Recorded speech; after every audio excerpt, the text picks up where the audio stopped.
ഏവർക്കും ഹൃദ്യമായ എൻ്റെ മറ്റൊരു വീഡിയോയിലേക്ക് സകർഷം സ്വാഗതം. ആദ്യമായിട്ടാണ് നിങ്ങൾ ഈ വീഡിയോ ദർശിക്കുക അഥവാ ശ്രവിക്കുക എങ്കിൽ മറക്കാതെ ഈ ചാനൽ സബ്സ്ക്രൈബ് ചെയ്യുക. അതേപോലെ തന്നെ വീഡിയോ ലൈക്ക് ചെയ്യുക. തൊട്ടടുത്തുള്ള ബെല്ലൈക്കൻ കൂടി എനബിൾ ചെയ്ത് കഴിഞ്ഞാൽ ഞാനിടുന്ന വ്യത്യസ്ത വീഡിയോകളുടെ നോട്ടിഫിക്കേഷൻ നിങ്ങൾക്കരികിലെത്തുന്നതാണ്. അന്നേരം മറക്കാതെ ശ്രദ്ധയോടുകൂടി ആചരിക്കും എന്നുള്ള ശുഭാപ്തി വിശ്വാസത്തോടുകൂടി ഇന്ന് അതിപ്രാധാന്യമുള്ള ഒരു ക്ഷേത്രഭാവത്തെക്കുറിച്ചാണ് പ്രതിപാദ്യം.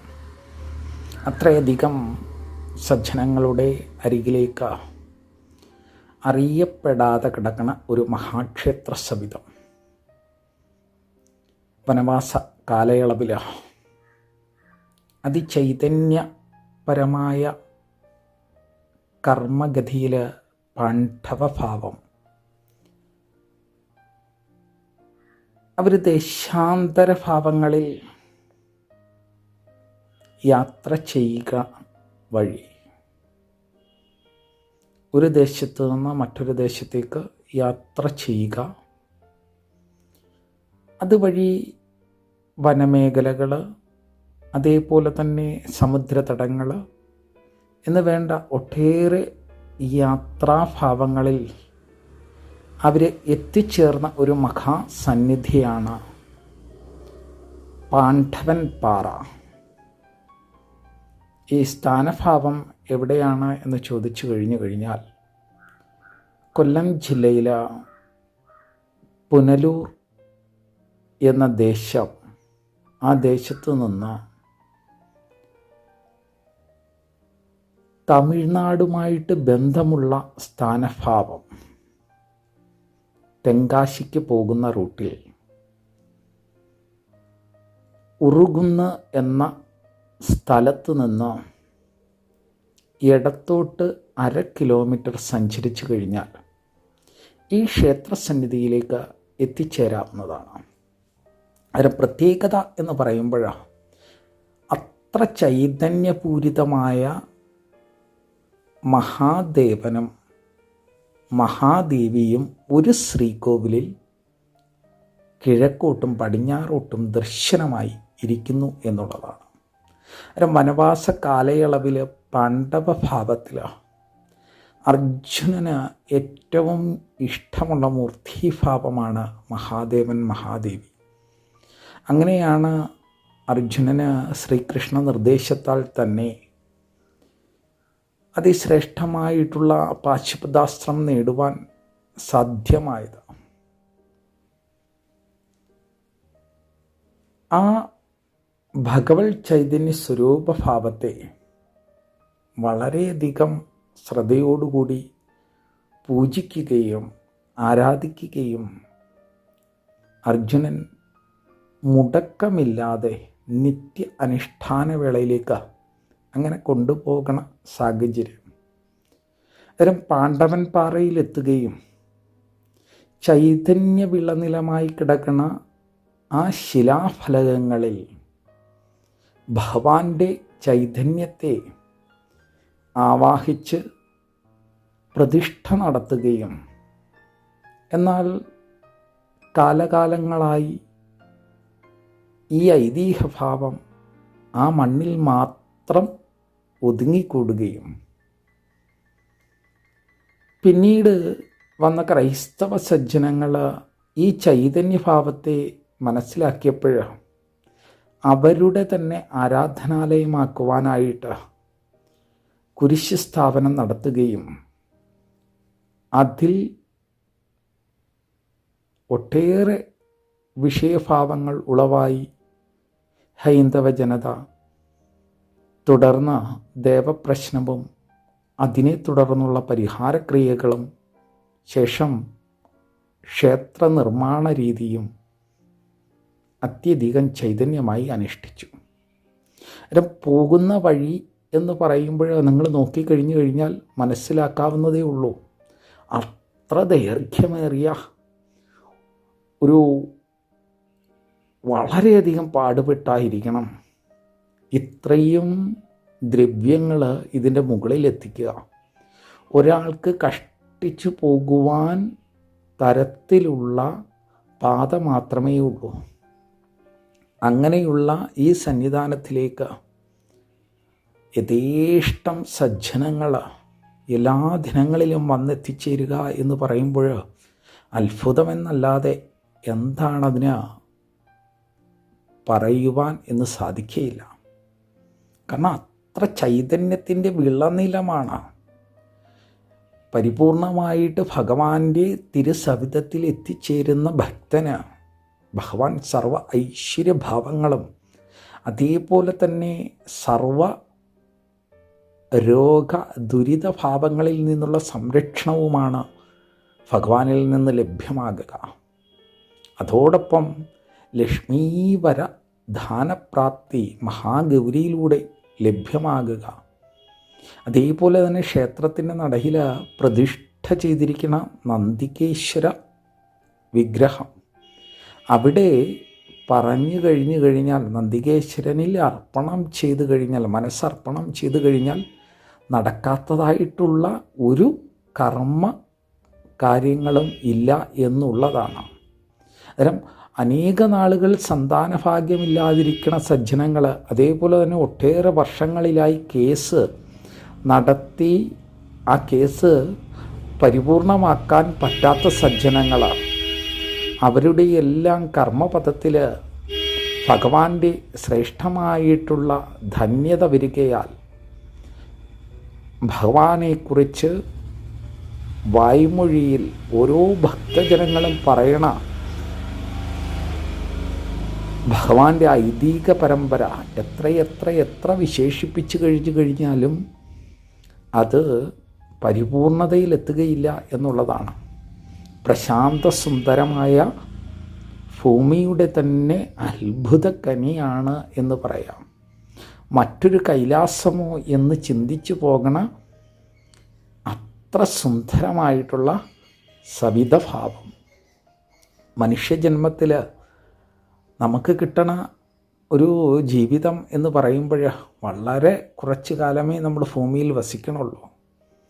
അന്നേരം ആ വസിക്കണ കാലയളവിൽ സർവ സൗഭാഗ്യ സമ്പൽ സമൃദ്ധിയോടുകൂടി അതീവ ചൈതന്യമായിട്ട് ഈ ശരീരം ഭൂമിയിൽ നിലനിൽക്കുവാൻ ഒട്ടേറെ ഉപാധികൾ നമ്മുടെ ഭൂമി തന്നെ ഒരുക്കിയിരിക്കുന്ന ഒരു മഹത്തരമായ ക്ഷേത്രസവിധമാണ്. വളരെ ക്ലേശമാണ് ഈ ക്ഷേത്രസവിധത്തിലേക്ക്. നിങ്ങൾ വീഡിയോ ശ്രദ്ധിച്ചു കഴിഞ്ഞാൽ മനസ്സിലാകും. വളരെ ക്ലേശം അനുഭവിച്ച് ഭഗവാന്റെ തിരുനടയിൽ എത്തിച്ചേരുവാൻ സാധിക്കുകയുള്ളൂ. അത് എത്തിച്ചേരുമ്പോഴുണ്ടാകുന്ന ആ സുഖഭാവങ്ങൾ അല്ലെങ്കിൽ മനസ്സിൻ്റെ ആ സന്തോഷഭാവങ്ങൾ പറഞ്ഞറിയിക്കുവാൻ സാധിക്കാത്തതാണ്. കാരണം എല്ലാ ദിനങ്ങളിലും പ്രഭാതകാലത്തിലും സന്ധ്യാകാലത്തിലും ഭഗവാന് പൂജയുണ്ട് എന്നുള്ളതാണ് മറ്റൊരു പ്രത്യേകത. ഇത്രയും ക്ലേശങ്ങൾ സഹിച്ച് അവിടെ പ്രഭാതകാലത്തിൽ 6 മണി മുതൽ 10 മണി വരെയും അതേപോലെ സന്ധ്യാകാലത്തിൽ 5 മണി മുതൽ 7 മണി വരെയും ക്ഷേത്രത്തിൽ നിത്യ അനുഷ്ഠാനവിധ കർമ്മങ്ങൾ അനുഷ്ഠിക്കപ്പെടണം. ശനിയാഴ്ച ദിവസങ്ങളിൽ അനേക ജനങ്ങളാണ്, ശനിയാഴ്ച തിങ്കളാഴ്ച തുടങ്ങിയ ദിവസങ്ങളിൽ അനേക സജ്ജനങ്ങളാണ് അവിടെ എത്തിച്ചേരുക. അതേപോലെ ഗണപതി ഹവനം, മഹാമൃത്യുഞ്ജയ ഹവനം, അതേപോലെ അഘോര ഹവനം തുടങ്ങി ഇഷ്ട ദേവതാ പൂജകളും അതിശ്രേഷ്ഠതയോടുകൂടി നടത്തി വരുന്നു എന്നുള്ളതാണ് പ്രത്യേകത. നിങ്ങൾ വീഡിയോ ദർശിക്കുമ്പോൾ തന്നെ മനസ്സിലാക്കാവുന്ന കാര്യമേ ഉള്ളൂ ഇതെങ്ങനെ സാധ്യമാകണോ. ഈ ഒരു വലിയ ശിലാഫലകങ്ങളുടെ ഉത്തുംഗമായ ആ നിരപ്പിൽ ഏറ്റവും മുകളിൽ ആകാശഭാവത്തിന് തുല്യമായി നിലകൊള്ളണ ഈ സവിധത്തിലേക്ക് എങ്ങനെ ഇത്ര ദ്രവ്യങ്ങൾ എത്തിക്കണം? അന്നേരം പാണ്ഡവർ സഞ്ചരിച്ച പാതയും അതേപോലെ തന്നെ ഭീമൻ്റെ കാൽപാദങ്ങളും പ്രത്യേകമായിട്ട് പൂജിക്കണുണ്ട് അവിടെ. അതുപോലെ തന്നെ മഹാവീര ഹനുമാൻ്റെ അതിശ്രേഷ്ഠമായിട്ടുള്ള സാന്നിധ്യഭാവവും ഈ ഒരു സന്നിധിയുടെ മറ്റൊരു പ്രത്യേകതയാണ്.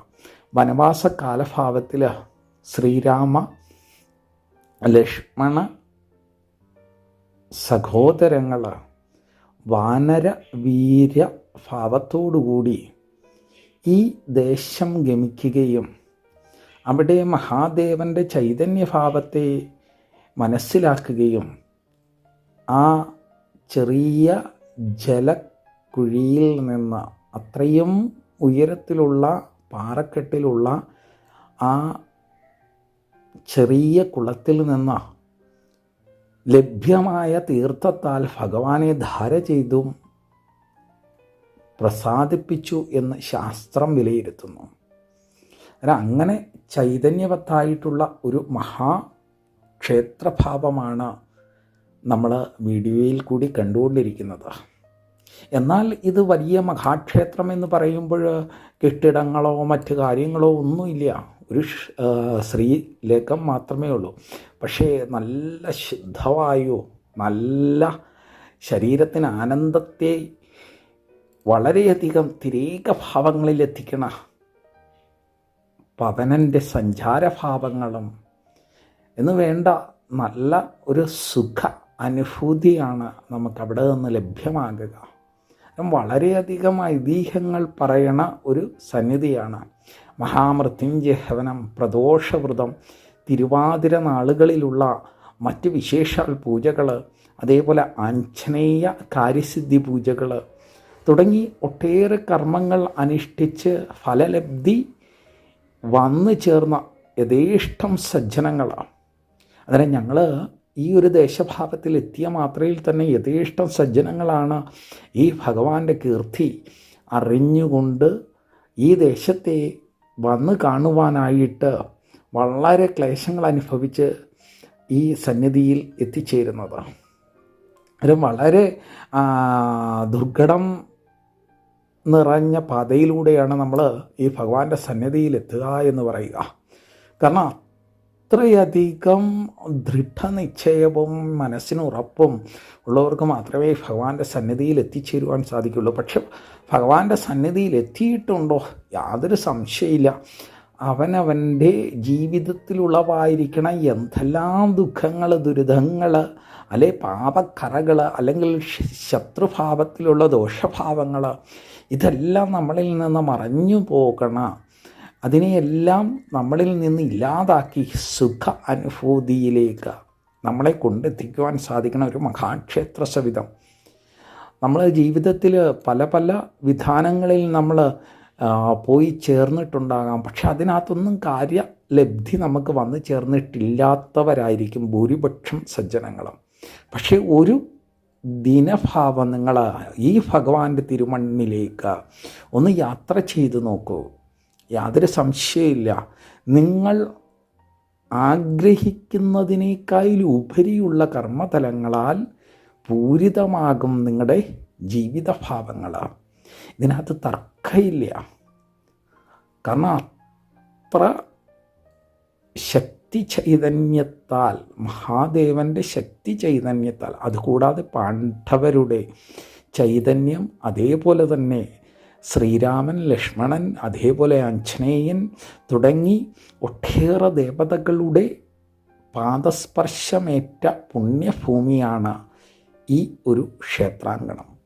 ഉടയാൻ എന്ന് പറയണ ഭാവം എന്ന് വെച്ചാൽ ഈ പ്രപഞ്ചത്തിൻ്റെ എല്ലാം ഉടയോൻ ആയിരിക്കുന്ന മഹാദേവനും അതേപോലെ പ്രപഞ്ചമാതാവായിരിക്കണ മഹാഗൗരിയും അത്യധികം തൻ്റെ പരമാനന്ദ ഭാവങ്ങളെ സന്നിവേശമാക്കി ഗണേശ്വരനും നാഗരാജാവും ആഞ്ജനേയനുമായി വസിക്കണ പുണ്യഭൂമി.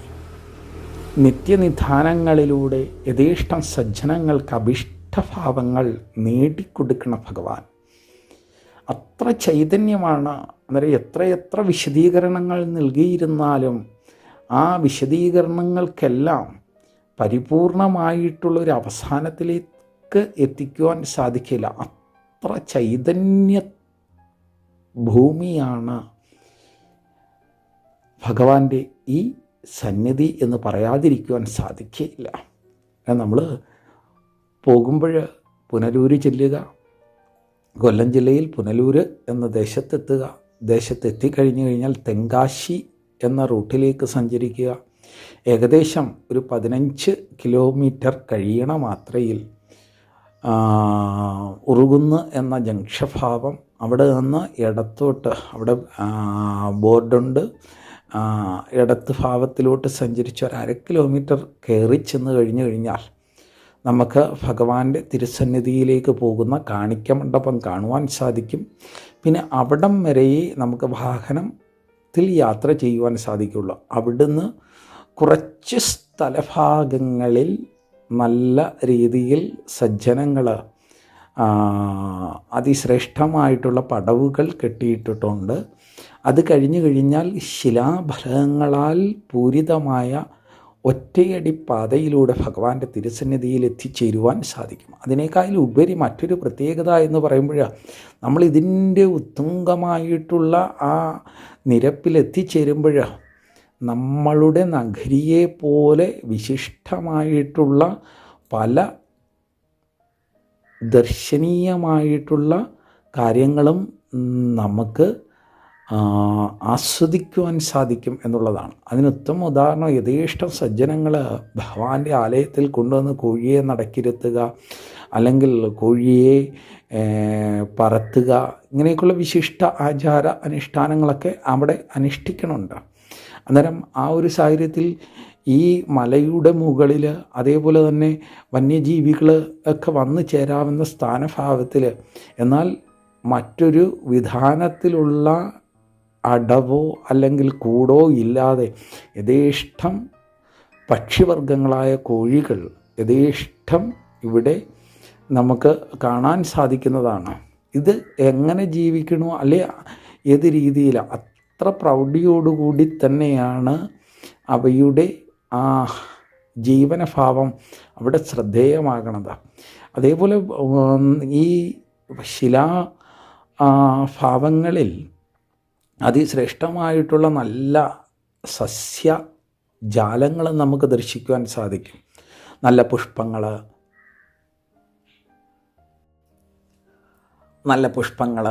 അതുപോലെ തന്നെ നല്ല നല്ല നക്ഷത്രവൃക്ഷങ്ങൾ, പിന്നെ നല്ല ഓക്സിജനെ, നമുക്ക് നല്ല ശ്വസനവായുവിനെ നൽകുന്ന ഒട്ടേറെ അറിയപ്പെടാത്ത എന്നാൽ അറിയാവുന്ന വിധാനത്തിലുള്ള ഒട്ടേറെ ഔഷധ സസ്യങ്ങളാൽ പൂരിതമായ ഒരു സന്നിധി കൂടിയാണ് എന്ന് പ്രത്യേകം എടുത്തു പറയാതിരിക്കുവാൻ സാധിക്കുകയില്ല. എന്നാൽ അത്ര ചൈതന്യത്തിൻ്റെ വിളനിലമായ ഈ സന്നിധിയിലേക്ക് നമ്മൾ എത്തിച്ചേരുമ്പോൾ അഘോരമായിക്കോട്ടെ, മഹാമൃത്യുഞ്ജയമായിക്കോട്ടെ, അല്ലെങ്കിൽ അഷ്ടോത്തരമായിക്കോട്ടെ, അതുമല്ലെങ്കിൽ ഗണേശ്വര പൂജയായിക്കോട്ടെ, ഏത് കർമ്മങ്ങൾ അനുഷ്ഠിച്ചു കഴിഞ്ഞാലും ആ അനുഷ്ഠിക്കണ കർമ്മത്തിൻ്റേതും അതേപോലെ തന്നെ ഇവിടെ യാത്രയെത്തിയ ആ ചെലവും നിങ്ങൾക്ക് ഒരു ബാങ്കിൽ ഡെപ്പോസിറ്റ് ഇടുന്നതിന് തുല്യമായിരിക്കും. അതിൻ്റെ ഇരട്ടി നിങ്ങളിലേക്ക് വന്നു ചേരുന്നതാണ്. അത്ര ചൈതന്യ വിളനിലമാണ് എന്ന് എല്ലായ്പ്പോഴും അത്ര എടുത്തു പറയുന്നതിൻ്റെ കാര്യം അതാണ്. അത്രയും സാക്ഷാൽ സച്ചിദാനന്ദ സ്വരൂപനായിരിക്കണ ഭഗവാൻ ശങ്കരൻ, ആ മഹാദേവൻ വിന്യസിക്കണ ആ ചൈതന്യഭൂമി, അന്നേരം ശങ്കര എന്ന് വിളിക്കുമ്പോൾ തന്നെ ആ വിളിയിൽ തന്നെ എന്താണ്, ജീവനാകണ, അല്ലെങ്കിൽ പ്രാണനാകണ, ആ ബോധമാകണ, ആ ജ്ഞാനമാകണ, ആ ചൈതന്യ സ്വരൂപത്തിൻ്റെ സർവ ശക്തിഭാവങ്ങളും പ്രകൃതിയിൽ നിന്ന് തന്നെ ആ ശരീരത്തിലേക്ക് വന്നു ചേരുവാനുള്ള എല്ലാ സ്രോതസ്സുകളുമുള്ള ഒരു പരമമായിട്ടുള്ള സന്നിധിയാണ് ഇത് എന്നുള്ളത് വളരെയധികം സജ്ജനങ്ങളുടെ മുൻ കർമ്മതലങ്ങളിലൂടെയുള്ള ഫലസിദ്ധിയിലൂടെ നമ്മൾക്ക് മനസ്സിലാക്കാവുന്ന ഒരു കാര്യമാണ്. സന്തതി ഇല്ലാതെ, അതേപോലെ തന്നെ മെഡിക്കൽ കോളേജിൽ നിന്ന് പോലും തള്ളിയ രോഗബാധിതനായ വീട്ടിൽ കൊണ്ടുപോയിക്കോളൂ, ഇനി ഇതിനെ നോക്കേണ്ട കാര്യമില്ല എന്ന് പറഞ്ഞ വ്യക്തിയെപ്പോലും തിരികെ ജീവനത്തിലേക്ക് കൊണ്ടുവന്ന് ആ മലയിൽ കയറുവാൻ ശ്രേഷ്ഠമാക്കിയ ആ ചൈതന്യഭാവം അവിടമാണ്. നമ്മൾ ഒരു പ്രാവശ്യം പോകുമ്പോൾ അവിടെയുള്ള നാട്ടുകാരിൽ നിന്നുള്ള അഭിപ്രായങ്ങൾ കേട്ടുകഴിഞ്ഞാൽ മാത്രം മതി. ചുമ്മാതെ പറയണതല്ല, അനുഭവത്തിലൂടെ യഥേഷ്ടം നമ്മൾ ചെല്ലുമ്പോൾ തന്നെ നമുക്ക് കാണുവാൻ സാധിക്കണ ഒരു മനോഹരമായ കാഴ്ച എന്ന് പറയുന്നത് ഈ ഭഗവാനെ തേടി യഥേഷ്ട സജ്ജനങ്ങളാണ് അനുദിനം വന്നുകൊണ്ടിരിക്കുന്നത്. പക്ഷേ ഇത് ആർക്കും അറിയപ്പെടണില്ല എന്നുള്ളതാണ്. അല്ലെങ്കിൽ ഇതൊരു സോഷ്യൽ മീഡിയ അല്ലെങ്കിൽ അതേപോലെ ഒരു മാധ്യമവൃത്തികളിലൂടെ ഇത് മറ്റൊരാളിലേക്ക് എത്തണില്ല. അതാണ് ഇവിടുത്തെ മറ്റൊരു പ്രത്യേകത എന്ന് പറയുന്നത്. വലിയ രീതിയിലുള്ള പബ്ലിസിറ്റിയോ അല്ലെങ്കിൽ മറ്റു കാര്യങ്ങളോ ഇല്ല എന്നുള്ളതാണ്. എന്നാൽ എല്ലാ വർഷങ്ങളിലും ഈ മലയുടെ ഏറ്റവും ഉത്തമമായ നെറുകയിൽ യഥേഷ്ടം എന്ന് വെച്ച് കഴിഞ്ഞാൽ സജ്ജനങ്ങൾ ഒത്തുകൂടി സത്സംഗങ്ങളും അതേപോലെ പ്രാർത്ഥന ഭാവങ്ങളിൽ വലിയ മഹാഹവനങ്ങളും ഒക്കെ അനുഷ്ഠിക്കണമുണ്ട്.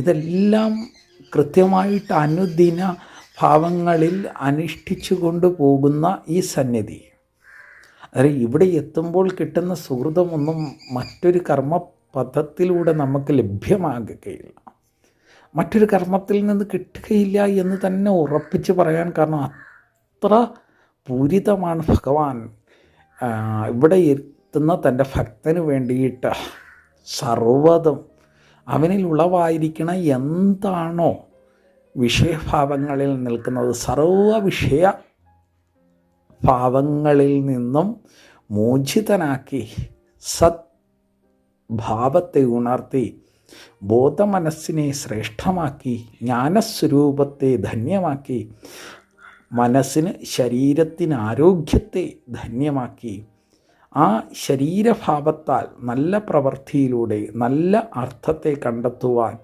നല്ല അർത്ഥത്തിലൂടെ നല്ല കാമന ഭാവത്തെ ഉണർത്തുവാൻ, നല്ല കാമനയിലൂടെ മോക്ഷം മുക്തി എന്ന പദങ്ങളിലേക്ക് യാത്ര ചെയ്യുവാൻ ഈ ഒരു ഭഗവാന്റെ പാദാരവിന്ദങ്ങളിൽ ആശ്രിതമായി ദാസനായി എത്തിച്ചേർന്ന് കഴിഞ്ഞു കഴിഞ്ഞാൽ യാതൊരു സംശയമില്ല അത് അനുഭവവേദ്യമാകും. കാരണം ശ്രദ്ധയോടും ഭക്തിയോടും ഭഗവാന്റെ തിരുസവിധത്തിൽ എത്തുന്നവർക്ക് കിട്ടുന്ന അനുഭവങ്ങൾ വായ്മൊഴിയിൽ പറഞ്ഞാൽ തീരുകയില്ല. അത്ര അത്ര അത്ര സൗഭാഗ്യഭാവങ്ങളാണ് ഭഗവാൻ അവരിലേക്ക് എത്തിക്കുക എന്നുള്ളതാണ്.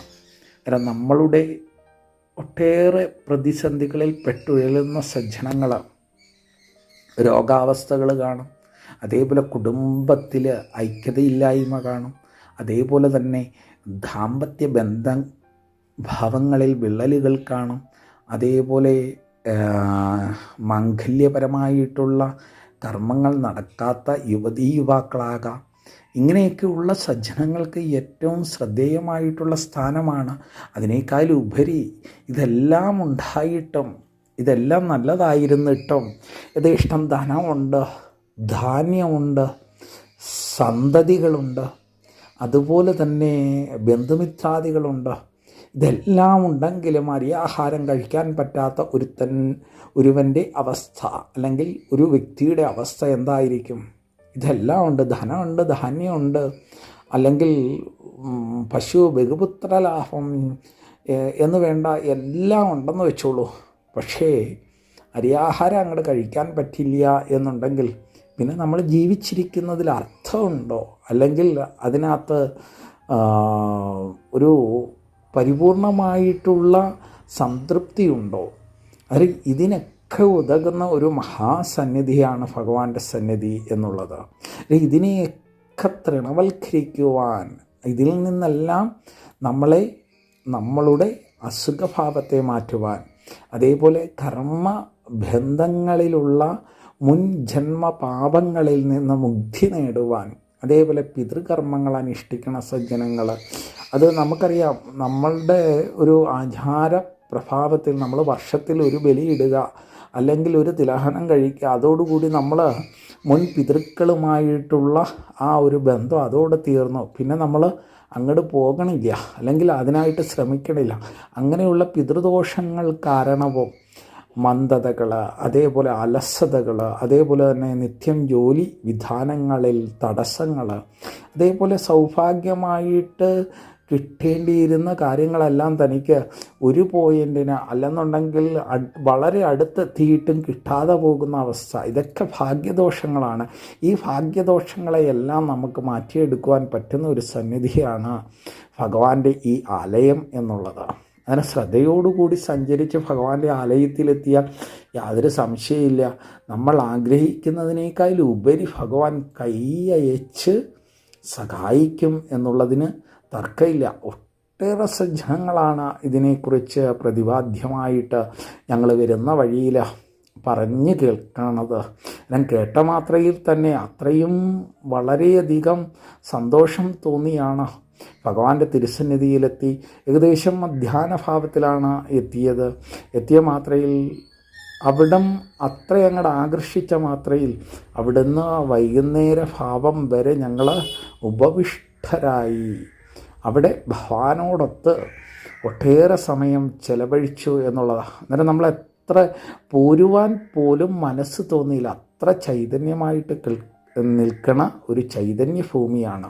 അന്നേരം അവിടേക്ക് നമുക്ക് എത്രയെത്ര ധനങ്ങൾ നമ്മൾ വെറുതെ പാഴാക്കി കളയണോ, അല്ലെങ്കിൽ എത്രയെത്ര യാത്രകൾ വെറുതെ നമ്മൾ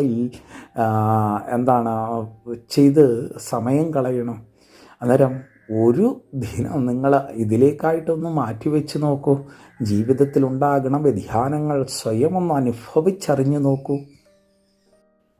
അങ്ങനെ ഭഗവാന്റെ സവിധത്തിൽ നമ്മൾ വന്നു കഴിഞ്ഞാൽ നമുക്ക് ചെയ്യാവുന്ന ഒട്ടേറെ കർമ്മതലങ്ങളുണ്ട്. ഭഗവാന്റെ അഷ്ടോത്തരം നമ്മൾ മറ്റു വഴിപാടുകളൊന്നും നമുക്ക് അനുഷ്ഠിക്കുവാൻ സാധിച്ചില്ല എന്നുണ്ടെങ്കിൽ അതിന് നമ്മൾ പരിഭ്രമിക്കേണ്ട കാര്യമൊന്നുമില്ല. നമുക്കറിയാവുന്ന മഹാമന്ത്രങ്ങൾ ഓം ശിവാമഗേശ്വരശമം വിനാഗീശേഖര വാമദേവാവിരൂപാക്ഷാകപ്രതി നീലലോകിതാ ശങ്കരാശൂലപാണിജ്യാഡ്വാംഗി വിഷ്ണുവല്ലഭ ശിവവിഷ്ഠ അംബികാനാഥോ ശ്രീകണ്ഠോ ഭക്തവത്സലാഭവ സർവത്രിലോകേശാം ശ്രീകണ്ഠ ശിവപ്രിയ ഉഗ്രാംഗപാലീകമാരി അന്തകാസുരസൂതനാംഗംഗാധരോലലാടക്ഷജാ കാലകാലകൃപാനിധീം ഭീമാം പരശുഹസ്താമൃഗപാണർജടാധരാ കൈലാസവാസി കവചീ കഠോര സ്ത്രീ പുരാന്തകാ വൃക്ഷാംഗോ ഋഷഭാരുടു എന്ന നാമങ്ങൾ അങ്ങോട്ട് ചൊല്ലാം. 108 വിധാനത്തിൽ ചൊല്ലിക്കഴിഞ്ഞു കഴിഞ്ഞാൽ ആ ചൈതന്യം നമ്മളിലേക്ക്, നമ്മൾ ആഗ്രഹിക്കുന്ന ഭാവത്തിലേക്ക്, ഇനി അതല്ല അഷ്ടോത്തരം അറിഞ്ഞുകൂടാ, അല്ലെങ്കിൽ അത് പിന്നെ മറ്റൊരു കാര്യമെന്ന് പറഞ്ഞു കഴിഞ്ഞാൽ എല്ലാവരുടെയും കൈകളിൽ മൊബൈലുകളുള്ള സജ്ജനങ്ങളാണ്. അഷ്ടോത്തരം ശിവ അഷ്ടോത്തരം എന്ന് അടിച്ച് കൊടുത്തു കഴിഞ്ഞാൽ കൃത്യമായിട്ടും യാതൊരു സംശയം വേണ്ട, അഷ്ടോത്തരം നമുക്ക് ലഭ്യമാകും. അവിടെ ഇരുന്നത് നോക്കിയായിരുന്നാലും ഇത് അനുഷ്ഠിക്കാവുന്നതാണ്. ഇനി അതല്ല ഓം നമ ശിവായ നമ ശിവായ നമ ശിവായ നമ ശിവായ നമ ശിവായ നമ ശിവായ നമ ശിവായ പഞ്ചാക്ഷരി ആയിരുന്നാലും ഓം ഹ്രീം നമ ശിവായ ഓം ഹ്രീം നമ ശിവായ ഓം ഹ്രീം നമ ശിവായ എന്ന മഹാമന്ത്രഭാവം അതായിരുന്നാലും കൃത്യമായിട്ട് അനുഷ്ഠിച്ച നമ്മൾ പ്രത്യേകിച്ചുള്ള വഴിപാടുകളൊന്നും അനുഷ്ഠിക്കേണ്ടതായിട്ടുള്ള ഒരു രീതി വരണില്ല. കാരണം നമ്മൾ തന്നെ അർപ്പണം ചെയ്തു കഴിഞ്ഞാൽ, നമ്മൾ തന്നെ മനസ്സോടുകൂടി ഭഗവാനെ അകത്ത് കയറി പൂജിക്കണമെന്നല്ല, പിന്നെയോ പുറത്ത് നിന്ന് മനസ്സുകൊണ്ടങ്ങോട്ട് അനുഷ്ഠിച്ച് കഴിഞ്ഞാൽ ഭഗവാൻ ഉറപ്പായിട്ടും അന്നേരം നമ്മുടെ വിഴുപ്പുകളാകണ പാപഭാവങ്ങളെ അവിടെ അങ്ങോട്ട് ഇറക്കി വയ്ക്കുക. ഭഗവാന്റെ മുന്നിൽ അങ്ങോട്ട് എത്ര നാളായിട്ട് വേദനകൾ, ദുഃഖങ്ങൾ, അല്ലെ ദുരിതങ്ങൾ ചുമന്നുകൊണ്ട് നടക്കുകയാണ് നാം ഓരോരുത്തരും. വിഷമഭാവങ്ങളെ മറ്റൊരാളിൻ്റെ അടുക്കലേക്ക് പറയുവാൻ പറ്റാത്ത സാഹചര്യഭാവങ്ങൾ, അല്ലെങ്കിൽ മറ്റുള്ളവർ തങ്ങളെ എങ്ങനെ ആ ഒരു രീതിയിൽ കാണും എന്നുള്ള ചിന്തകൾ, അന്നേരം അതെല്ലാം നമ്മൾ വെടിഞ്ഞേക്കുക, ഭഗവാന്റെ മുന്നിൽ അങ്ങോട്ട് ഇറക്കി വെച്ച് കഴിഞ്ഞാൽ സുഹൃതമാകണ ഭാവത്തിൽ സർവ കർമ്മതലങ്ങളിലൂടെ ഭഗവാൻ ശാശ്വതമായിട്ടുള്ളൊരു പരിഹാരം നമ്മളിലേക്ക് എത്തിക്കും എന്നുള്ളതിൽ തർക്കമില്ല. അന്നേരം എല്ലാ ഭാഗ്യങ്ങളുടെയും ഏറ്റവും ചൈതന്യപ്പൊരുളായിരിക്കണ മഹാമൃത്യുഞ്ജയനായിരിക്കണ കാലകാലനായിരിക്കണ ഭഗവാൻ സച്ചിദാനന്ദ പരമേശ്വരി സ്വരൂപിണിയായിരിക്കണ മാതാവുമായി, ഗൗരിയുമായി, പാർവതിയുമായി പരിലസിച്ചിരിക്കണ ഈ സന്നിധിയിൽ അന്നേരം ശ്രദ്ധയോടുകൂടി, ശ്രദ്ധാവാൻ ലഭതേ ജ്ഞാനം എന്ന ശ്രദ്ധയോടുകൂടി അവിടെ ഭക്തിയോടുകൂടി, നിഷ്കാമ ഭക്തിയോടുകൂടി ഭഗവാന്റെ കർമ്മവേളയെ ധന്യമാക്കി കഴിഞ്ഞു കഴിഞ്ഞാൽ, സർവ്വ പാപങ്ങളും അവിടെ ഇറക്കി വെച്ച് കഴിഞ്ഞു കഴിഞ്ഞാൽ വളരെയധികം ചൈതന്യപൂരിതമായിരിക്കും ജീവിതവും മനസ്സും അതേപോലെ ശരീരവും എന്നുള്ളതിൽ തർക്കമില്ല. അന്നേരം ഏതാണോ നമ്മുടെ മനസ്സിന് അർഘ്യമായിട്ട് കൊടുക്കുവാൻ സാധിക്കുന്നത്, ഒരു പൂ കൊടുക്കുവാൻ നമ്മുടെ കയ്യിലില്ല എന്നുണ്ടെങ്കിൽ ഒരു മന്ത്രം മനസ്സുകൊണ്ട് ജപിക്കുക. ആ മന്ത്രത്താൽ ഉളവാകണ സിദ്ധി നമ്മളുടെ സന്തതികൾക്കും സന്തതി പരമ്പരകൾക്കും ഭാര്യ ഭർത്തൃ അതേപോലെ മാതാപിതാ സഹോദരങ്ങൾക്കുമെല്ലാം ശുഭമായിട്ടുള്ള ഭാവത്തിൽ എത്തിച്ചേരുമെന്നുള്ളതാണ് ഏറ്റവും വലിയ പ്രത്യേകത.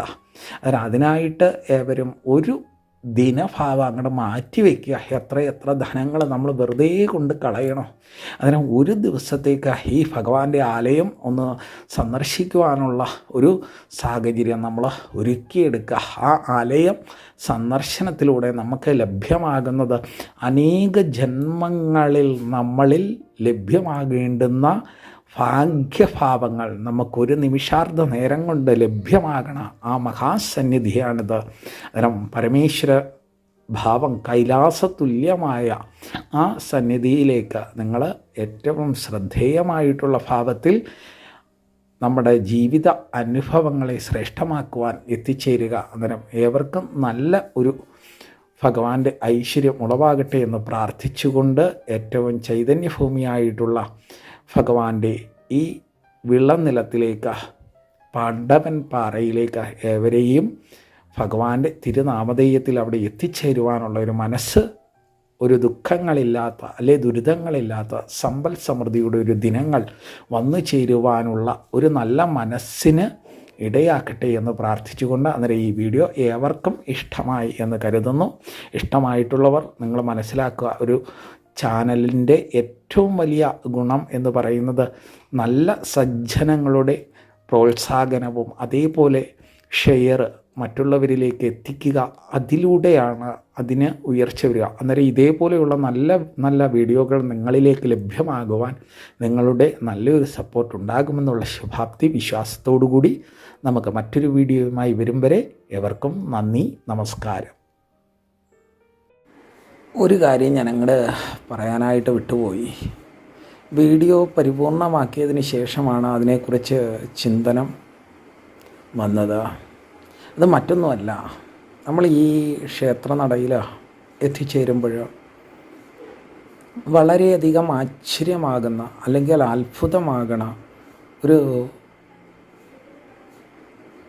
ദർശനം നമുക്ക് ലഭ്യമാകുന്നതാണ്. എന്താണ് ആ ദർശനമെന്ന് ചോദിച്ചു കഴിഞ്ഞു കഴിഞ്ഞാൽ, നമ്മുടെ ക്ഷേത്രത്തിലെ തിരുമനസ് അല്ലയോ നീലകണ്ഠ എന്ന് വിളിക്കുന്ന മാത്രയിൽ ഭഗവാന്റെ തന്നെ സൃഷ്ടിയിലെ അതിശ്രേഷ്ഠമായിട്ടുള്ള ഒരു ഭ്രമരം, ഒരു വണ്ട്, അത് വളരെ അപൂർവമായിട്ട് കിട്ടുന്ന ഒരു ഭാഗ്യമാണ് അത് കാണുക എന്ന് പറയുന്നത്. അന്നേരം നീലകണ്ഠ എന്ന് വിളിക്കുന്ന ആ സമയത്ത് തന്നെ ഈ വണ്ട് പറന്ന് ഇദ്ദേഹത്തിൻ്റെ അരികിലെത്തുകയാണ്. അരികിലെത്തുക മാത്രമല്ല, അതിൻ്റെ സ്നേഹവാത്സല്യങ്ങൾ അത് അത്രയധികം വിശേഷമായിട്ടുള്ള ഭാവത്തിൽ അത് തിരുമനസിൻ്റെ അടുക്കൽ കാണിക്കുന്നത് നമുക്ക് നേരിട്ട് നമ്മുടെ നയനാരവിന്ദങ്ങൾക്ക് അതിശയോക്തി ജനിപ്പിക്കുന്ന ഭാവത്തിൽ നമുക്ക് കാണുവാൻ സാധിക്കും. അത്ര വിശേഷത നമുക്ക് അനുഭവവേദ്യമാകും. ഭഗവാനോട് തത്തുല്യമായിട്ട് തന്നെ വിഹരിക്കുന്ന ഒരു ഭ്രമരം. അന്നേരം അതിൻ്റെ ഒരു വിശേഷത എന്ന് പറയുമ്പോൾ ഇത് നമുക്ക് പ്രകൃതി തന്നെ മനസ്സിലാക്കി തരണോ, അല്ലെങ്കിൽ നീലകണ്ഠ എന്ന് വിളിക്കുമ്പോൾ അത് പറന്നെത്തുക എന്ന് പറയുമ്പോൾ അതിനെയാണ് വിളിക്കണത് എന്നുള്ള ആ ഒരു ജ്ഞാനം ഉളവായിട്ടാകാം. അല്ലെങ്കിൽ അതങ്ങനെ പെട്ടെന്ന് എത്തിച്ചേരുകയില്ലല്ലോ. മനുഷ്യഭാഷയല്ല, ജീവിവർഗത്തിൻ്റെ ആ ഒരു രീതിക്കനുസൃതമായിട്ടുള്ള കർമ്മമല്ലേ പരിപാലനം വരേണ്ടുന്നത്. പക്ഷേ ഇത് നമുക്ക് വിശ്വസിക്കുവാൻ സാധിക്കില്ല. അത്ര ശ്രദ്ധേയമായിട്ടാണ് അതിൻ്റെ ആ പ്രവർത്തന രീതികൾ. അന്നേരം ഇവിടെ നമുക്ക് കാണുവാൻ സാധിക്കണ ഒന്നേ ഉള്ളൂ, സർവഭൂതങ്ങളിലും വസിക്കണ ജീവശക്തി ഒന്ന് തന്നെയാണ്. അത് ശങ്കരനാണ്, അല്ലെങ്കിൽ മഹാദേവനാണ്, അല്ലെങ്കിൽ നാരായണനാണ്, അല്ലെങ്കിൽ ഭദ്രയാണ് എന്നുള്ള സർവം ബ്രഹ്മാർപ്പണമസ്തു എന്ന് കാണിക്കുകയാണ് പ്രകൃതി തന്നെ.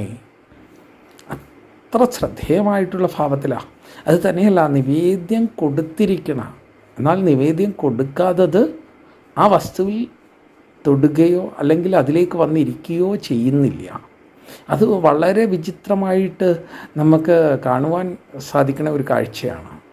ആ നിവേദ്യം കൊടുത്തു കഴിഞ്ഞു കഴിഞ്ഞാൽ ഭഗവാൻ കഴിച്ചതിൻ്റെ ഉച്ഛിഷ്ടം, അല്ല ഭഗവാൻ രസാദി ഭാവമാണ് നിവേദ്യമായിട്ട് അദ്ദേഹം സ്വീകരിക്കുകയെങ്കിൽ അതിൻ്റെ ഉച്ഛിഷ്ടം ഇത് അതിന് വേണ്ടുന്ന രീതിയിൽ അത് ഉപയോഗമാക്കണം. ഇത് കാണുമ്പോൾ നമ്മുടെ മനസ്സിലുണ്ടാകുന്ന ഒരു ആനന്ദം അത് പറഞ്ഞറിയിക്കാൻ സാധിക്കില്ല. ഞാനത് വീഡിയോ ചെയ്തുകൊണ്ടിരിക്കുന്ന സാഹചര്യത്തിൽ അതങ്ങ് വിട്ടുപോയി. പറഞ്ഞ് ഭഗവാന്റെ ആ ലീലകൾ അല്ലെങ്കിൽ ആ ഭംഗിയാർന്ന ക്ഷേത്രമാഹാത്മ്യം പറഞ്ഞ് ഞാനങ്ങ് സമർപ്പിച്ചതിന് ശേഷമാണ്, അല്ലയോ ഭഗവാന്റെ ഏറ്റവും സേവകനായിട്ട് അവിടെ നിൽക്കണ ഈ ഒരു ജീവിയെക്കുറിച്ച് പ്രതിപാദിച്ചില്ലല്ലോ എന്നുള്ളൊരു ചിന്ത മനസ്സിൽ കടന്നുകൂടിയത്. ആയതുകൊണ്ടാണ് പിന്നെ ഞാൻ അതിന് വേണ്ടിയിട്ട് വോയിസ് ഇടുകയാണ്. അന്നേരം അത്രയും പവിത്രമായിട്ടുള്ളൊരു ഭഗവാന്റെ സന്നിധിയാണ്. അന്നേരം നല്ല ഭക്തിയോടുകൂടി അവിടെ എത്തിക്കഴിഞ്ഞാൽ തർക്കമൊന്നുമില്ല, നമ്മുടെ ജീവിതത്തിൽ ഉളവായിരിക്കണ എന്തെല്ലാം പ്രതിസന്ധികളുണ്ടോ അതിനെയെല്ലാം നമുക്ക് തരണം ചെയ്യുവാൻ ഈ ഒരു ക്ഷേത്രം കൊണ്ട് സാധിക്കും എന്നുള്ള ഒരു ഉറപ്പ് ഇതിലൂടെ വ്യക്തമാക്കുകയാണ്. അല്ലെങ്കിൽ നമ്മൾ തന്നെ ഒന്ന് ആലോചിച്ച് നോക്കൂ, ഇത്രയധികം ശരീരത്തിന് വളരെയധികം പ്രയാസഭാവങ്ങളെ അനുഭവിച്ച് ഈ മലയുടെ മുകളിൽ എത്രയെത്ര ജനങ്ങളാണ് ഭഗവാനെ ദർശിക്കുവാനായിട്ട് അനേക ദേശങ്ങളിൽ നിന്ന് എത്തിച്ചേരുന്നത്. കാരണം വനവാസ കാലയളവിൽ ഒരു യുഗത്തിലെ സവിശേഷത മാത്രമല്ല, ത്രേതായുഗത്തിലെ അതേപോലെ ധാവരയുഗത്തിലെ എല്ലാ കർമ്മനിധാനങ്ങളും, കൃതായുഗത്തിലെ എല്ലാ കർമ്മനിധാനങ്ങളും ഈ കലിയുഗ ഭാവത്തിൽ നമുക്ക് ദൃശ്യമായിട്ട് അല്ലെങ്കിൽ നേരിട്ട് അല്ലെങ്കിൽ നേർക്കാഴ്ചയായിട്ട് നമുക്ക് കാണുവാൻ പറ്റുന്ന ഒരു സന്നിധി തന്നെയാണ് പാണ്ഡവൻ പാറ ശ്രീ ഉമാമഹീശ്വര ക്ഷേത്രം എന്നുള്ളതിൽ വസ്തുനിഷ്ഠമായ സത്യവും അതേപോലെ ധർമ്മവുമാണ്. ഭഗവാന്റെ ആലയത്തിലേക്ക് വരുമ്പോൾ നമ്മുടെ മനസ്സ്, ശരീരം അതേപോലെ തന്നെ എല്ലാ ശുദ്ധികളും നിഷ്ഠയോട് പരിപാലിച്ച് ഭഗവാനെ മാത്രം മനസ്സിൽ കണ്ടുകൊണ്ട് കയറുന്ന ആ സജ്ജനത്തിന് അല്ലെങ്കിൽ ആ ഭക്തന് അല്ലെങ്കിൽ ഭക്തയ്ക്ക് സർവ അഭിഷ്ടവും നീലകണ്ഠനായിരിക്കണ മഹാദേവൻ, ഗൗരീ സമേതനായിരിക്കണ ഭഗവാൻ സാധിച്ചു കൊടുക്കുന്നു എന്നുള്ളതാണ്. കാരണം ക്ഷേത്രങ്ങളുടെ പുനരുദ്ധാരണ ഭാവങ്ങൾ നടന്നു ഇങ്ങനെ കുറേശ്ശെയായിട്ട് വന്നുകൊണ്ടിരിക്കണതേ ഉള്ളൂ. ക്ഷേത്ര വികസന ഭാവങ്ങൾ അതേപോലെ തന്നെ നമ്മൾ ശ്രദ്ധിച്ചു കഴിഞ്ഞാൽ ഈ വലിയ മലയുടെ മുകളിലായിട്ട് ജലാശയം എന്നുള്ള ഒരു ഭാവം, കാരണം പാണ്ഡവന്മാരുടെ ചൈതന്യത്താൽ ഒരു നമ്മൾ ശബരിമല പോകുമ്പോൾ ഒരു കുഴിത്തീർത്ഥം പോലെ അവിടെ നല്ല ശോഭയാർന്ന നല്ല പളുങ്ക് പോലെ നിറത്തിലുള്ള ജലഭാവങ്ങൾ, അതും കുറച്ച് മാത്രം ഭഗവാൻ അഭിഷേകം ചെയ്യുവാനുള്ള ജലസ്രോതസ് മാത്രം. പിന്നെ അല്ലാതെ എന്താണ് പൈപ്പ് ലൈൻ വഴിയുള്ള ജലസേചനം ഇവിടെ എത്തിക്കണുണ്ട്. അത് ജനങ്ങൾക്ക് വേണ്ടിയിട്ട്. ഇത് ഭഗവാൻ അഭിഷേകം ചെയ്യുവാൻ ആ പാറയുടെ അല്ലെങ്കിൽ ആ ശിലയുടെ ഒത്ത മുകളിലായിട്ടൊരു ചെറിയ തളവും ആ തളത്തിനകത്ത് ഭഗവാൻ അഭിഷേകം ചെയ്യുന്നതിനുള്ള ജലം മാത്രമേ കാണുകയുള്ളൂ. ഒട്ടും കൂടുകയില്ല, ഒട്ടും കുറയുകയില്ല. നമ്മൾ ഇന്ന് ഭഗവാൻ അഭിഷേകം ചെയ്യുവാനുള്ള ജലം എടുത്തു കഴിഞ്ഞു കഴിഞ്ഞാൽ അത്രയും തന്നെ വന്ന് നിറഞ്ഞ് വീണ്ടും നിൽക്കും. അതാണ് മറ്റൊരു പ്രത്യേകത എന്ന് പറയുന്നത്. പിന്നെ മനുഷ്യ സൃഷ്ടിപരമായിട്ട് യഥേഷ്ടം കാര്യങ്ങൾ അവിടെ അനുഷ്ഠിച്ചിട്ടുണ്ട്. കാരണം വരുന്നവർക്ക് ഇരിക്കുന്നതിനും അതേപോലെ തന്നെ മറ്റ് ഇതര കർമ്മങ്ങൾ അനുഷ്ഠിക്കുന്നതിനും ഒക്കെയായിട്ട് യഥേഷ്ട സ്ഥാനഭാവങ്ങളുണ്ടാകും. അതെല്ലാം മനുഷ്യ സൃഷ്ടിയാണ്. എന്നാൽ നേരെ തിരിച്ച് മനുഷ്യനാലല്ലാതെ സൃഷ്ടി ചെയ്തിരിക്കണ പ്രകൃതിയുടെ തന്നെ രീതികൾ, അത് കാണുമ്പോഴാണ് നമുക്ക് അത്ഭുതം വരിക. പിന്നെ അവിടെ നിന്ന് നോക്കിക്കഴിഞ്ഞു കഴിഞ്ഞാൽ തെന്മല ഡാം, അതേപോലെ തന്നെ തമിഴ്നാട്, തെങ്കാശി, ചെങ്കോട്ട തുടങ്ങിയ സ്ഥാനഭാവങ്ങളൊക്കെ നമുക്ക് ആ മലയുടെ മുകളിൽ നിന്ന്, ഒത്ത മുകളിൽ നിന്ന് കാണുവാൻ സാധിക്കും. അന്നേരം അത്രയും ചൈതന്യപൂരിതമാണ് എന്നാണ് ഞാൻ ഈ പറഞ്ഞതിൻ്റെ യഥാർത്ഥ ആശയം. ഒരിക്കലെങ്കിലും നമുക്ക് അവിടെ എത്തിച്ചേരുവാൻ സാധിച്ചു കഴിഞ്ഞാൽ അത് നമ്മുടെ മുൻജന്മ ഭാഗ്യമെന്ന് തന്നെ പറയുവാൻ സാധിക്കുള്ളൂ. ഇനിയിപ്പോൾ എത്രയൊക്കെ നമ്മൾ അവിടെ പോകണമെന്ന് ആഗ്രഹിച്ചാലും ഭഗവാന്റെ നിയോഗം ഉണ്ടെങ്കിൽ മാത്രമേ പോകുവാൻ സാധിക്കുകയുള്ളൂ. ഭഗവാന്റെ നിയോഗം ഇല്ലെങ്കിൽ ആ മണ്ണിൽ നമ്മുടെ പാദകമലങ്ങൾ എത്തിച്ചേരുവാൻ സാധിക്കുകയില്ല.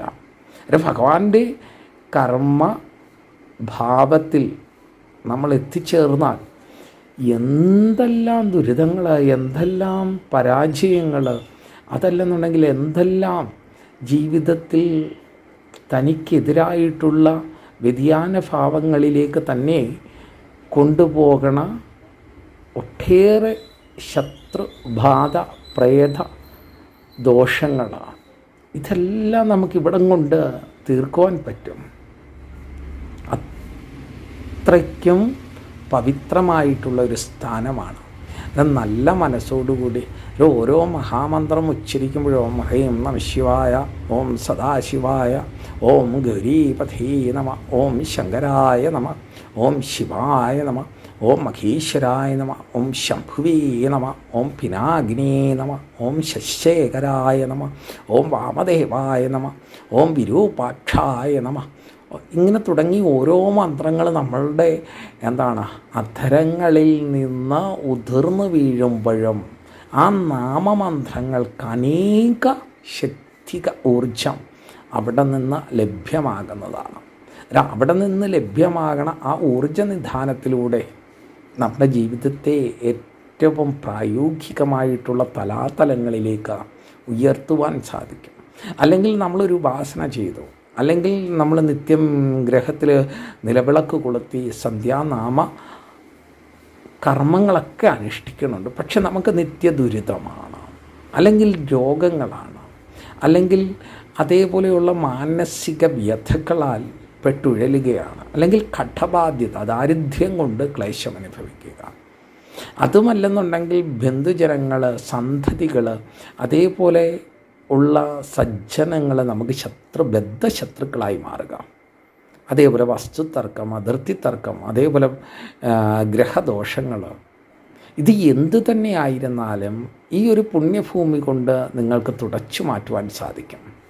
നമുക്കൊരു കാര്യം ചിന്തിക്കുക, നമ്മുടെ ശരീരത്തിൽ ഒരു അഴുക്ക് വന്നു കഴിഞ്ഞാൽ അതിനെ ജലം കൊണ്ട് കളയുന്നത് പോലെ മനസ്സിനെ പവിത്രമാക്കണ സ്ഥാനഭാവമാണ് ഈ ശ്രേഷ്ഠമായിട്ടുള്ള വിധാനം. ഇവിടെ എത്തിച്ചേർന്ന് കഴിഞ്ഞാൽ മനസ്സ് ശുദ്ധമാകുകയും ശരീരത്തിന് ആരോഗ്യം, അത് ഏറ്റവും മുകളിൽ നിൽക്കുന്ന ഒന്നാണ്.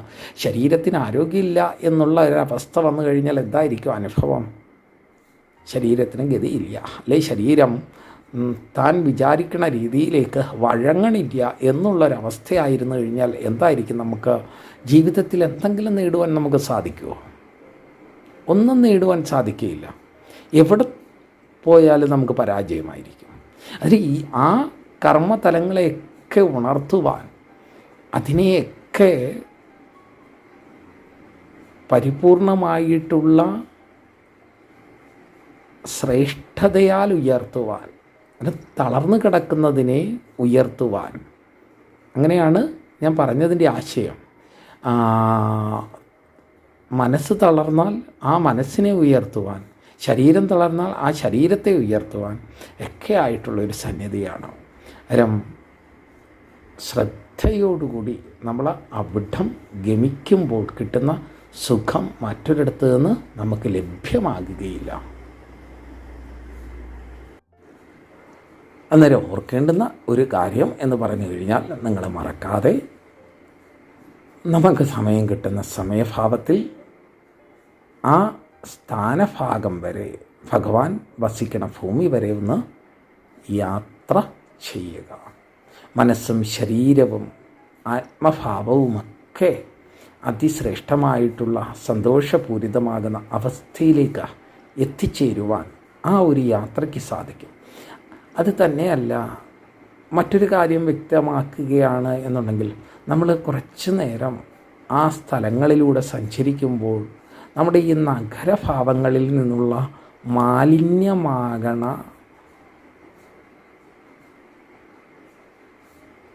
നമ്മളിലേക്ക് വന്നു ചേരുന്ന നീച ഊർജങ്ങളെ കുറച്ച് സമയത്തേക്ക് നമുക്ക് ഇല്ലാതെയാക്കി നല്ല ശുദ്ധ ഓക്സിജനെ ശ്വസിക്കുവാൻ പറ്റുന്ന ഒരു സ്ഥലം കൂടിയാണ്.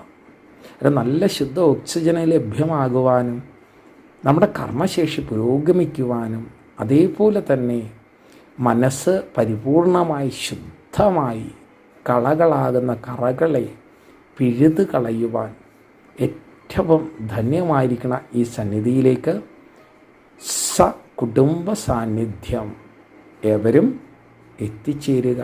അതിനുള്ള ഭാഗ്യം നിങ്ങൾക്കുളവാകട്ടെ. അതിന് സാക്ഷാൽ സച്ചിദാനന്ദ സ്വരൂപനായിരിക്കുന്ന ഭഗവാൻ മഹാദേവൻ എല്ലായ്പ്പോഴും കാലാഗ്നിരുദ്രായ ഭാവത്തിൽ ഏവരിലും സർവ ധന്യതയും വരുത്തട്ടെ എന്ന് പ്രാർത്ഥിച്ചുകൊണ്ട് നമുക്ക് മറ്റൊരു വീഡിയോയുമായി വരും വരെ ഏവർക്കും നന്ദി, നമസ്കാരം. അന്നേരം മറക്കാതെ ഈ ചാനൽ ഒന്ന് സബ്സ്ക്രൈബ് ചെയ്യുക, അതേപോലെ തന്നെ വീഡിയോ ലൈക്ക് ചെയ്യുക. അതുപോലെ മറ്റുള്ളവരിലേക്ക് എത്തിച്ചേരുവാൻ ഇതൊന്ന് ഷെയർ ചെയ്യുക. അന്നേരം മറക്കാതെ അനുഷ്ഠിക്കുമെന്നുള്ള ശുഭാപ്തി വിശ്വാസത്തോടുകൂടി അടുത്ത വീഡിയോയിൽ നമുക്ക് കാണാം. ഹരി ഓം സത്.